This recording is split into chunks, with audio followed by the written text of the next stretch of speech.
1990 में US dollar का price 17 point कुछ था, लेकिन 2021 में यूएस डॉलर का प्राइस 74 पॉइंट कुछ पैसे।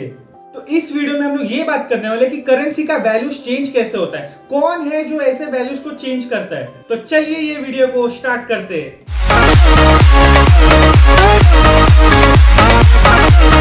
तो अभी हम लोग देखने वाले कि करेंसी का हिस्ट्री क्या था। तो पहले के जमाने में कोई भी पेपर मनी नाम का कोई चीज नहीं था। लोगों को अगर कुछ सामान चाहिए रहता था तो वो दूसरे लोगों को अपना कुछ चावल या फिर कुछ घर का बर्तन विर्तन वो सब देकर सामान लेते थे, एक्सचेंज करते थे एक दूसरे के साथ। ये एक्सचेंज की वजह से उन लोगों के घर पे जो नीड है वो सब उन लोग फुलफिल कर पाते थे। वो टाइम पे कोई भी पेपर मनी नहीं होता था। 11वीं सेंचुरी में चाइना ऐसा पहला कंट्री बन गया था जो कि पेपर नोट अपने कंट्री में स्टार्ट किया था। लेकिन वो टाइम पे पहली बार पेपर नोट इंट्रोड्यूस हुआ था, तो इसीलिए बहुत टाइम तक गोल्ड से भी ट्रेडिंग किया जाता था। फिर उसी के 600 साल बाद यूएसए ने भी अपने कंट्री में पेपर नोट का सिस्टम चालू किया। यूएसए ने 1619 3 फरवरी को अपने कंट्री में पेपर नोट चालू किया था। एंड इंडिया ने 1861 को स्टार्ट किया था पेपर नोट, जो कि ब्रिटिश गवर्नमेंट ने स्टार्ट किया था। इंडिया का पहला नोट को प्रिंट करने का 1928 में स्टार्ट हुआ था और वो जगह का नाम है नासिक। एंड आरबीआई 1935 को इंडिया में स्टार्ट हुआ था।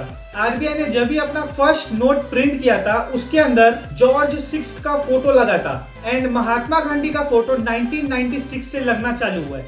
तो ये था थोड़ा हिस्ट्री करेंसी के रिलेटेड। तो अभी हम लोग बात करने वाले कि करेंसी का वैल्यू कौन डिसाइड करता है। ऐसा कोई भी नहीं है कि जो करेंसी का वैल्यू डिसाइड करता है, ना ही कोई ऑर्गेनाइजेशन, ना ही कोई इंस्टीट्यूशन एंड इवन आरबीआई भी डिसाइड नहीं करता है कि करेंसी का वैल्यू क्या होने चाहिए। ये सिर्फ मार्केट फैक्टर्स के ऊपर डिसाइड होता है, लेकिन पहले के टाइम पे ये सब चीज नहीं होता था।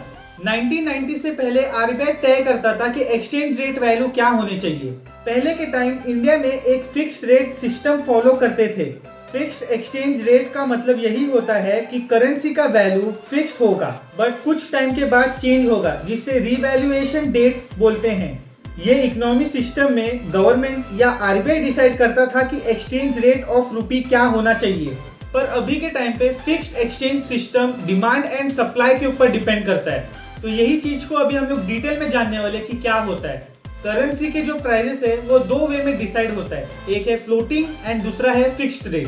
Floating rate supply and demand के ऊपर डिपेंड करता है। अगर वो करेंसी का डिमांड कम होगा तो उसका वैल्यू भी अपने आप कम हो जाता है, और दूसरे सिनेरियो में अगर वो करेंसी का डिमांड हाई है तो उसका वैल्यू भी इंक्रीज हो जाता है। Supply and demand global currency market के ऊपर डिपेंड करता है। यही से करेंसी का कितना वैल्यू होने चाहिए दूसरे कंट्री में, ये इधर से डिसाइड होता है। तो ये ग्लोबल करेंसी मार्केट क्या होता है, तो चलिए ये जानते हैं डिटेल में। तो जैसे कि आप सभी को पता है कि पुराने जमाने में अगर किसी घर में कुछ सामान चाहिए होता था तो लोग अपने घर का सामान एक दूसरे के साथ एक्सचेंज करते थे। तो जैसे कि इंडिया क्रूड ऑयल खुद प्रोड्यूस नहीं कर सकता तो वो दूसरे कंट्री से क्रूड ऑयल मांगता है, तो अभी वो कंट्री अपने करेंसी के हिसाब से इंडिया से पैसा लेगा। अभी समझो इंडिया यूएसए से कुछ खरीद रहा है तो इंडिया को डॉलर में ही यूएसए को पेमेंट करना पड़ेगा, और ये रेट हर टाइम चेंज होता रहता है। और इंडिया खाली ये 4 कंट्री के करेंसी के साथ ही एक्सचेंज करता है, USD, pound, yen and euro. अगर आप दूसरे के साथ एक्सचेंज करोगे तो ये इलीगल है इंडिया में। तो अभी इंडिया ने यूएसए से कुछ खरीदा तो उसको डॉलर के इसमें पेमेंट देना पड़ेगा, और अगर यूएसए ने इंडिया से कुछ खरीदा तो उसको आईएनआर के हिसाब से पेमेंट देना पड़ेगा। पूरे वर्ल्ड में सबसे ज्यादा यूएसडी एंड यूरो के बीच में ही करेंसी एक्सचेंज होता है, एंड इंडिया में सबसे ज्यादा यूएस के साथ होता है। इसका ट्रेडिंग का टाइम सुबह 9 बजे से लेकर शाम 5 बजे तक चलता है। तो अगर इंडिया यूएसए से कुछ खरीदता है तो इंडिया उसे यूएसडी में ही पेमेंट देगा। अभी जितना ज्यादा एक्सपोर्ट होगा उतना ही ज्यादा यूएसडी मार्केट में आएगा, जिसकी वजह से फॉरेन एक्सपोर्ट बढ़ जाएगा। ऐसे ही कोई ज्यादा इंपोर्ट हो रहा है तो उससे डिमांड अपने आप बढ़ जाएगा। तो अभी हम लोग बात करने वाले सप्लाई एंड डिमांड के ऊपर। Exchange rate supply and demand के ऊपर डिपेंड करता है। अगर यूएस डॉलर का डिमांड इंक्रीज हुआ तो सप्लाई डिमांड रिलेशनशिप में भी फर्क आएगा, जो कि डिसाइड करेगा यूएस डॉलर का प्राइस इंक्रीज होने में।